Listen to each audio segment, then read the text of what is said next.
Bismillahirrahmanirrahim. Assalamualaikum warahmatullahi wabarakatuh.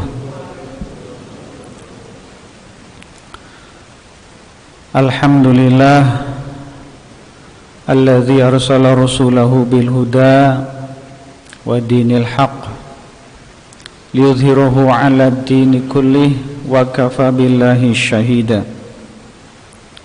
Asyhadu an la ilaha illallah wa asyhadu anna Muhammadan abduhu wa rasuluhu alladzi la nabiyya ba'dah. Allahumma shalli ala sayyidina Muhammad wa ala ali sayyidina Muhammad. Rabbi shrah li sadri wa yassir li amri wahlul 'uqdatam min lisani yafqahu qawli. Amma ba'du. Hadirin wal hadirat, bapak-bapak, ibu-ibu, jamaah sholat subuh yang dimuliakan Allah, mari kita panjatkan rasa syukur kita kehadirat Allah Subhanahu wa ta'ala. Kita panjatkan segala puji hanya milik Allah Subhanahu wa ta'ala,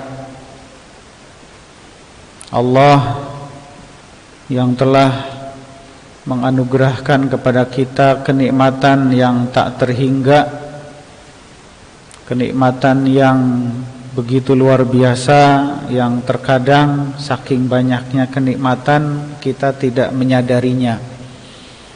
Karena itu maka menjadi keniscayaan bagi kita selaku makhluknya untuk selalu bersyukur, untuk selalu memuja dan memuji kekuasaan Allah Subhanahu wa ta'ala.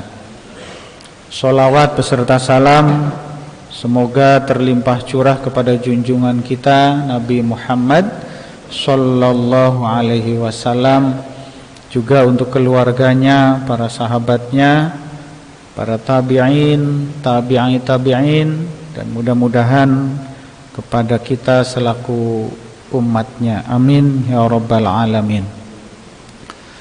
Jamaah rahimakumullah, pertama yang ingin saya sampaikan, selamat dan sukses kepada pengurus DKM Al-Muhajirin periode 22-2027 ya. 5 bukan 7 Pak Asep. Ya, selamat. Mudah-mudahan Allah Subhanahu wa ta'ala memberikan kekuatan sehingga para pengurus di bawah komando Pak Ustadz Asep Surahman bisa menjalankan amanah-amanah yang diembankan oleh para jamaah. Insyaallah segala jerih payah, segala upaya yang dilakukan oleh para pengurus mudah-mudahan dijadikan sebagai amal soleh oleh Allah Subhanahu wa ta'ala. Amin. Jamaah rahimakumullah, ibu-ibu senam zumba, waktunya di pagi hari. Bulan Rajab telah tiba, Ramadan tinggal menghitung hari. Tadi Pak Sukri ngumumin katanya sekarang sudah tanggal 12 ya Pak Sukri ya. Tanggal 12 berarti tinggal kurang dari 50 hari ke depan. 48 hari, 47, 48. Bahkan saya lihat di berita itu Muhammadiyah sudah dengan hisabnya sudah menentukan Ramadan jatuh tanggal 2 April ya Pak Oji ya. Iya. Artinya semakin dekat. Sekarang kita sudah tanggal 12 Rajab. Kalau Februarinya sudah tanggal 13. Bagi bapak-bapak ibu-ibu yang mudik, mungkin Pak Kamino sudah beli tiket kereta ya. Oh, pesawat. Pak Oka juga ya gitu. Jadi memang sering saya sampaikan saking kita betahnya hidup di dunia, maka kita sering berseloroh, waktu berjalan begitu cepat. Ya, saya sering ngobrol dengan Pak Haji John juga sama. Perasaan kita duduk bersandar di tiang itu mendengarkan pengajian malam minggu, sudah malam minggu lagi kan gitu. Saya dapat giliran 2 minggu sekali berdiri di sini, perasaan baru kemarin, sekarang sudah berdiri lagi di sini. Jadi memang waktu berjalan begitu cepat. Saya yang dulu berpuluh tahun yang lalu masih anak-anak, sekarang sudah punya anak dan sudah pada gede-gede, kan gitu. Jadi itulah kehidupan dunia, itulah hidup yang kita jalani ini. Maka kalau kita tidak hati-hati, kalau kita tidak jeli untuk menyikapinya, terkadang justru menjadi bumerang bagi kita.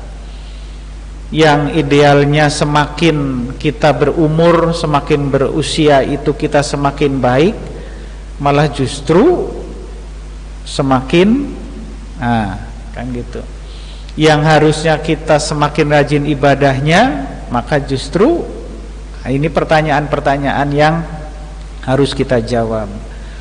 Oleh karena itu, jamaah rahimakumullah, tentu sangat baik menurut saya ketika sekarang kita menjadikan Ramadan itu sebagai patokan, sebagai acuan waktu. Jadi ibaratnya kita menghitung mundur, Ramadan tinggal sekian hari lagi, tiap hari semakin berkurang, semakin berkurang.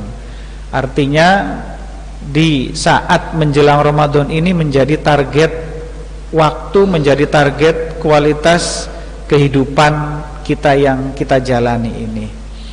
Para ustadz, para ulama sering memberikan nasihat kepada kita, ayo kita persiapkan, kita tingkatkan amalan, kita tambah ibadah-ibadah yang selama ini mungkin dari segi kualitas ataupun kuantitas masih kurang, kan gitu. Maka di Ramadan, di saat menjelang Ramadan ini kita harus meningkatkan. Bahkan sampai-sampai Rasul pun memberikan nasihat kepada kita agar kita senantiasa berdoa, semoga kita dipertemukan dengan bulan suci Ramadan. Dalam doanya yang sangat terkenal, Allahumma barik lana fi Rajaba wa Sya'bana wa balighna Ramadana. Ya Allah, berkahilah kami di bulan Rajab dan bulan Sya'ban ini, dan pertemukan kami dengan bulan suci Ramadan. Mudah-mudahan kita dipertemukan dengan bulan suci Ramadan. Amin ya rabbal alamin. Yang kedua, jamaah rahimakumullah, saya mencoba untuk melanjutkan materi yang saya pernah sampaikan beberapa waktu yang lalu. Saya pernah menyampaikan bahwa hakikat diutusnya Rasulullah Shallallahu Alaihi Wasallam, dan ini juga menjadi hakikat kehidupan kita, adalah wama arsalnaka illa rahmatan lil alamin. Kata Allah dalam Al-Anbiya ayat 107, dan tidaklah engkau wahai Muhammad kami utus kecuali untuk menjadi rahmat bagi seluruh alam semesta. Rahmat yang menjadi tugas kerasulan Nabi bukan hanya untuk umat Islam, bukan hanya untuk umat manusia, tetapi untuk seluruh alam semesta. Maka tugas kerasulan ini sesungguhnya menjadi teladan bagi kita sebagai tugas kehidupan kalau kita turunkan. Artinya bahwa semaksimal mungkin kehidupan yang kita jalani sebagai seorang yang beriman, sebagai seorang muslim pun sama, harus mampu menjadi rahmat, harus mampu menjadi penebar kasih sayang. Yang kita tebarkan, yang kita sampaikan, yang kita tunjukkan, yang kita tampilkan dalam kehidupan kita dalam seluruh aspeknya, maka itu sebagai bentuk kasih sayang kita kepada sesama manusia, wabil khusus kepada saudara-saudara kita sesama umat Islam. Nah, ini menjadi PR bagi kita semua. Terkadang kita sering melupakan, terkadang kita sering terlupakan, melupakan dan terlupakan. Apa yang menjadi hal sehingga kita melupakan dan terlupakan adalah kecenderungannya adalah karena yang kita kedepankan adalah egoisme kita masing-masing. Egoisme dalam arti egoisme pribadi, bisa juga egoisme kelompok, bisa juga egoisme golongan, atau mungkin sekarang kalau dalam skala kita nasional egoisme partai, kan gitu. Egoisme ormas, egoisme suku, egoisme semuanya. Egoisme itu kemudian mengalahkan hakikat kita oleh Allah diciptakan di alam dunia ini. Sehingga apa? Ketika yang muncul adalah egoisme, maka pasti kita akan mengatakan saya dulu, saya yang paling benar, saya yang paling hebat, saya yang paling memenuhi syarat, saya yang paling bla bla bla bla, akan gitu. Sesungguhnya itu adalah bagian dari egoisme. Seorang ayah dalam keluarga, ketika yang dimunculkan egoismenya, maka yang muncul adalah saya suami, saya ayah, saya cari nafkah, terus semuanya ia argumentasikan. Sehingga apa? Berarti saya yang harus menentukan. Nah, itulah bentuk egoisme menurut saya. Padahal peran kita sebagai orang tua, sebagai suami, sebagai seorang ayah, itu tidak akan ternilai harganya, tidak akan bisa terwujud seandainya unsur yang lain tidak berperan serta. Maka jamaah rahimakumullah, sebagai penjabaran dari ini saya coba kutip Syekh Imam Junaid Al-Baghdadi dalam Risalah Al-Junaidiyah, itu mencoba untuk memberikan indikator tentang rahmatan lil alamin ini. Biasa seorang ulama sufi itu selalu memberikan kalimat-kalimat yang indah. Beliau pernah mengatakan bahwa rahmatan lil alamin bagi seorang muslim, seorang mukmin itu diibaratkan dalam 3 hal. Yang pertama, ibarat bumi. Nah, ini apa kata beliau? Seorang mukmin itu ibarat bumi. Apapun, siapapun, bagaimanapun perlakuan orang yang ada di atasnya, maka ia selalu memberikan yang terbaik. Bapak-bapak yang saya hormati, bumi yang kita injak ini, tanah yang kita injak ini, itu kan tiap hari kita injak-injak, tiap hari kita buang kotoran di atasnya, tiap hari kita ludahi, tiap hari semua orang yang soleh menginjaknya, orang ahli maksiat menginjaknya, semua orang yang baik yang buruk. Tetapi apa yang diberikan oleh bumi adalah kebaikan. Bumi mengeluarkan tumbuhan sebagai sumber makanan kita, ya. Bumi mengeluarkan padi sebagai sumber makanan, menjadi beras.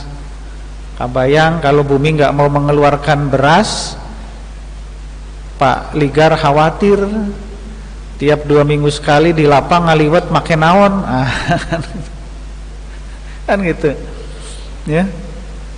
Kemudian dari bumi keluar tumbuh-tumbuhan keras untuk kita jadikan sebagai bahan bangunan. Intinya adalah bagaimanapun apapun perlakuan yang diberikan kepada bumi, maka bumi memberikan balasan yang terbaik. Nah, ini beda dengan kita.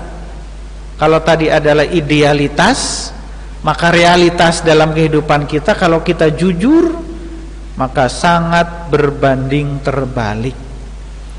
Kita terkadang justru memberikan yang buruk kepada orang lain, kepada orang di luar kita. Kenapa? Tadi egoisme. Pokoknya yang bagus, yang baik hanya untuk saya. Yang benar, yang soleh, yang taat ibadah, pokoknya itu hanya saya predikatnya. Orang lain, nanti dulu. Kan gitu. Sangat berbanding terbalik. Jangankan orang lain melakukan atau memberikan perlakuan buruk kepada kita, bahkan ketika orang lain melakukan perbuatan baik atau melakukan perbuatan yang bersifat netral pun, terkadang kita memberikan perlakuan kepada orang lain hal-hal yang kurang baik. Maka kita harus malu kepada bumi ini, kepada tanah ini. Setiap hari, setiap saat, setiap detik kita injak-injak, kita lindas, ya, kita pukul, kita ludahi, kita kencingi, kita semua jenis kotoran kemudian masuk di atasnya. Tetapi apa yang terjadi? Bumi mampu merubah, mampu mentransformasi itu menjadi kebaikan. Air kencing itu kan kotor, menjijikan buat kita. Mohon maaf, BAB yang kita keluarkan itu kan menjijikan ketika masih di luar. Tetapi kemudian ketika sudah masuk ke dalam bumi, itu kata ahli pertanian, katanya akan berubah menjadi pupuk. Kotoran-kotoran itu berubah menjadi pupuk. Itu kan artinya dengan kemampuan bumi, dengan perlakuan bumi, maka kemudian bumi mampu merubah sesuatu yang kotor itu menjadi kebaikan. Maka pelajaran bagi kita adalah kita mampu merubah apapun keburukan, perlakuan jelek dan lain sebagainya yang masuk ke dalam diri kita, masuk ke dalam jiwa kita, maka kemudian dalam diri dan jiwa kita rubah, kita transformasi menjadi apa? Menjadi kebaikan yang keluar dari diri kita. Dan ini bukan persoalan yang mudah, tetapi tetap kita harus mencobanya. Jamaah rahimakumullah. Kemudian yang kedua, menurut Imam Junaid al-Baghdadi, seorang mukmin yang rahmatan lil alamin itu adalah ibarat mendung.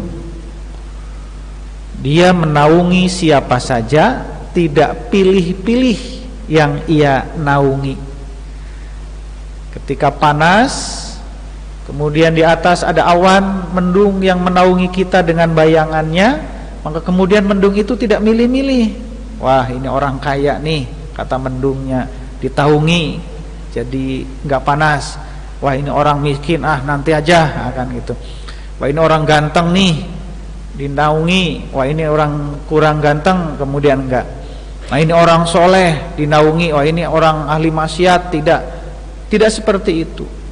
Mendung selalu menaungi siapa saja, siapapun di bawahnya, maka selalu ia naungi. Artinya apa? Mirip dengan bumi tadi, dia memperlakukan sama setiap orang. Ia berikan perlakuan yang sama, ia memberikan timbal balik yang sama kepada kepada semua orang, siapapun dia. Nah, ini mendung. Kemudian yang terakhir, yang ketiga, menurut Imam Junaid, seorang mukmin yang rahmatan lil alamin adalah ia ibarat air hujan. Maka air hujan mengalir turun ke bumi ini, dia mengaliri apapun, mengaliri sawah siapapun, tidak pilih-pilih, tidak dilihat, wah ini sawahnya Pak Anu, dikasih air hujan kan gitu, ini sawahnya bla bla bla kan gitu. Tetapi tidak, hujan mengalir turun kepada siapapun, saat apapun, maka yang ia lakukan, ia memberikan perlakuan yang sama kepada setiap orang. Nah, jamaah rahimakumullah, ketiga hal ini ibarat bumi, ibarat mendung, dan ibarat air hujan yang mengalir. Maka ini menjadi PR bagi kita bersama. Di tengah kehidupan kita yang saat ini sangat-sangat kompetitif. Kita hidup di kota itu kan sangat-sangat kompetitif. Berbeda dengan kehidupan saudara-saudara kita yang masih di kampung, itu tingkat kompetisinya itu masih tergolong rendah. Kenapa kalau kita di sini tidak berusaha semaksimal mungkin, maka kita tidak mampu bertahan. Maka terkadang dalam rangka kompetisi itulah kita lupa sikut kiri, sikut kanan, nah kan gitu. Ya, tajong kiri, tajong kanan, dalam rangka meraih keinginan kita. Ya, kita punya target. Kita di kantor misalnya, sekarang sebagai karyawan biasa, kita punya target ingin jadi ini, ingin jadi itu. Kemudian kita melakukan semua hal, bukan hanya yang halal, tetapi kemudian dilakukan yang haram juga. Maka ini menunjukkan bahwa kita tidak mampu untuk menjadi orang yang rahmatan lil alamin. Nah ini PR bagi kita semua, ya, bagi saya, bagi jamaah sekalian, bahwa betapa kehidupan kita yang saat ini, yang kita jalani ini, maka harus betul-betul kita semaksimal mungkin. Kita harus berusaha dalam hidup ini melakukan yang terbaik, ya, dalam bentuk ibadah mahdhah, dalam bentuk ibadah ghair mahdhah. Dan dari semua itu yang paling susah itu adalah istiqomah. Tadi sebelum azan saya ngobrol sebentar dengan Pak Syukri. Kesimpulannya adalah betapa orang bisa sholat itu gampang, orang bisa puasa itu gampang, orang bisa berkata baik, memberikan senyum kepada orang lain itu gampang. Tetapi yang menjadi persoalan itu adalah istiqomah. Itu yang susah itu. Orang terkadang angin-anginan. Kalau ada istilah di peribahasa itu, istilahnya panas-panas tahi ayam, akan gitu. Sama dalam setiap aspek kehidupan kita. Orang rajin olahraga sekali, 2 kali, 3 kali kesananya, kan gitu. Orang rajin ibadah, rajin jamaah ke masjid sekali, 2 kali, 3 kali, 4 kali, selanjutnya, nah ini keistiqomahan kita. Kita berbuat baik kepada orang lain sekali, 2 kali, selanjutnya, kan gitu. Kita mampu berbuat sabar sekali, 2 kali, 3 kali, selanjutnya, kan gitu. Terkadang kemudian kita mengatakan, ya sabar, kesabaran itu ada batasnya, kan gitu. Nah itu artinya keistiqomahan kita harus kita pertanyakan. Kita harus berguru kepada Pak Syukri ini, luar biasa istiqomah untuk bisa bangun malam jam 3 sudah di masjid setiap hari, itu luar biasa. Kita dibangunkan jam 3 oleh Pak Syukri, saya terus terang sering dengar tapi tidak ada follow up-nya. Kan harusnya begitu dengar azan awal Pak Syukri bangun, ke kamar mandi, ambil air wudhu, kemudian sholat, kan gitu. Idealnya kayak gitu. Begitu dengar Pak Syukri udah azan, yang ada di pikiran saya apa? Ini berarti sudah jam 3. Udah itu aja. Iya, sebatas itu Pak Syukri. Kemudian apa? Lihat di samping kiri atau kanan, oh istri masih ada. Maka apa yang ia lakukan? Ternyata selimut rada melorot ke bawah, ditarik lagi ke atas. Kan gitu. Harusnya apa? Harusnya ketika mendengar Pak Syukri azan jam 3, maka alhamdulillah ya Allah, bismika, kumaha doa bangun tidur tuh sampai lupa tuh. Alhamdulillahillazi ahyana ba'dama amatana wa ilaihin nusyur. Kan gitu harusnya. Sebagai bentuk keyakinan kita, pernyataan wa ilaihin nusyur, kita bangun, ya, sholat sunnah, lanjutin tadarus Al-Quran, kan gitu. Harusnya seperti itu. Tapi sekali lagi, karena keistiqomahan kita baru sebatas panas-panas tahi ayam, maka Kadang-kadang seperti itu, tapi seringnya tidak. Kan gitu. Maka kita harus belajar banyak, ya, bagaimana tips untuk bisa istiqomah. Jamaah rahimakumullah, terakhir sebagai penutup, belum pantun. Saya kutip pernyataan, ada kalimat sangat indah di Sirul Asrar Syekh Abdul Qadir Jailani. Di bagian akhir itu ada kalimat begini: Basyirin mudnibina. Sekali lagi, Basyirin mudnibina bi anni ghafurun wa angdihri sodiqina bi anni ghayurun. Saya ulangi, Basyirin mudnibina bi anni ghafurun wa angdiris shodiqina bi anni ghayurun. Artinya, wahai Muhammad, berilah kabar gembira kepada para pendosa, sesungguhnya Allah Maha Pengampun. Dan berilah peringatan kepada orang-orang yang shodiq, orang-orang yang benar, sesungguhnya Allah Maha Mengubah. Ini kalimat pendek, singkat, padat, tetapi maknanya begitu luar biasa. Artinya, maka tugas kita adalah memberikan kabar gembira kepada orang-orang yang melakukan kemaksiatan. Kita sampaikan, jangan khawatir, tidak usah berputus asa. Allah Maha Pengampun. Berapapun dosa-dosa yang pernah engkau lakukan, kembali ilaihi roji'un, balik ke Allah. Allah Maha Pengampun. Yakin, optimis bahwa Allah Maha Pengampun. Basyiril mudhnibina, berilah kabar gembira kepada para pendosa. Wa angdiris shodiqin, wahai Muhammad, berilah peringatan kepada orang-orang, kepada ahli ibadah, kepada orang yang selama ini dengan label, dengan predikat kebenaran, dengan label ustadz, dengan label orang yang baik, dengan label orang yang soleh. Wa angdhiris shodiqin bi anni ghayurun, karena sesungguhnya Allah Maha Mengubah. Orang yang soleh jangan GR dulu, orang yang shodiqin jangan GR dulu, sebab di ujung kehidupannya dia tidak tahu apakah akan su'ul khatimah atau husnul khatimah. Maka jawaban dari itu semua adalah kita berusaha untuk istiqomah dalam menjalani kehidupan kita.